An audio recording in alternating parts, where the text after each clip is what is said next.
মত পার্থক্য থাকবে, মত বিভেদ থাকবে, মত বিরোধ থাকবে, কিন্তু সেটা নিয়ে আলোচনা হবে। সেটা নিয়ে আর আগের মতো আমরা প্রতিহিংসার রাজনীতিতে ফেরত যাব না।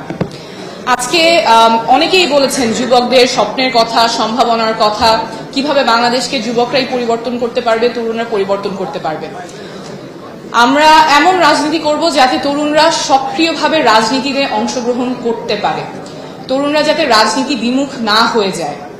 আমরা জুলাই পদযাত্রায় দেশের প্রায় প্রত্যেকটা জেলায় দেখে এসেছি তরুণদের মধ্যে যে জোয়ার এসেছে। প্রত্যেকটা জায়গায় তারা আমাদের কাছে এসেছেন, স্বপ্নের কথা বলেছেন, সম্ভাবনার কথা বলেছেন, রাজনীতি নিয়ে সম্ভাবনার কথা বলেছেন, দেশ নিয়ে স্বপ্নের কথা বলেছেন। একটা প্রজন্মগত রূপান্তর কিন্তু ঘটে গেছে। এই যে রাজনৈতিক সচেতনতা তৈরি হয়েছে, এটা আমাদের লালন করতে হবে, সাস্টেইন করতে হবে, আরো এনহ্যান্স করতে হবে। এবং এখানে আমি আশা করব আজকে যারা যুব সংগঠন আছেন, যুব শক্তি আছেন এবং রাজনৈতিক দল আছেন, তারা এই স্বপ্নটাকে লালন করতে সাহায্য করবেন, সহযোগিতা করবেন। আমাদের তরুণরা যদি আশাহত হয়ে পড়ে, তাদের যদি স্বপ্ন ভঙ্গ হয়, তাহলে দেশ তীব্র একটা সংকটের মুখে পড়বে। আমরা সেই জায়গায় ফেরত যেতে চাই না। কিন্তু দুঃখের বিষয় হলো গত 1 বছর ধরে তরুণদেরকে বিভিন্নভাবে হেয় প্রতিপন্ন করা হয়েছে, ছোট করা হয়েছে। অনেক ধরনের মানহানিকর কথা হয়তো খুব ভাবনা চিন্তা ছাড়াই বলা হয়েছে, যে ছোটরা কি বোঝে, তরুণরাও তো কি বোঝে, দেশের জন্য ওরা কি জানে। কিন্তু আন্দোলনের নেতৃত্ব তরুণরাই সামনে থেকে দিয়েছে।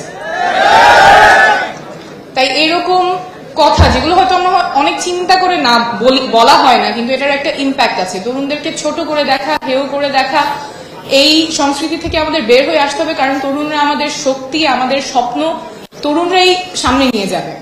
আমি সবার প্রতি আহ্বান করব যাতে এই ভাষাগুলো, এই অ্যাটিটিউডগুলো যাতে না থাকে। তরুণরা যেমন রক্ত দিয়েছে, তরুণরা দেশকে সামনে নিয়ে যাবে, নীতি নির্ধারণে তাদের ভূমিকা থাকবে, দেশকে সামনে নিয়ে যাওয়ার ক্ষেত্রে তাদের ভূমিকা থাকবে। আমাদের এমন রাজনীতি করতে হবে যাতে নারীরা সক্রিয় অংশগ্রহণ করতে পারে। আমাদের অভ্যুত্থানের একদম সামনে থেকে নারীরা নেতৃত্ব দিয়েছেন, কিন্তু গত 1 বছরে আমরা এটাও দেখেছি এমন কোন নারী রাজনীতিবিদ নাই যাদেরকে সাইবার বুলিং করা হয় নাই।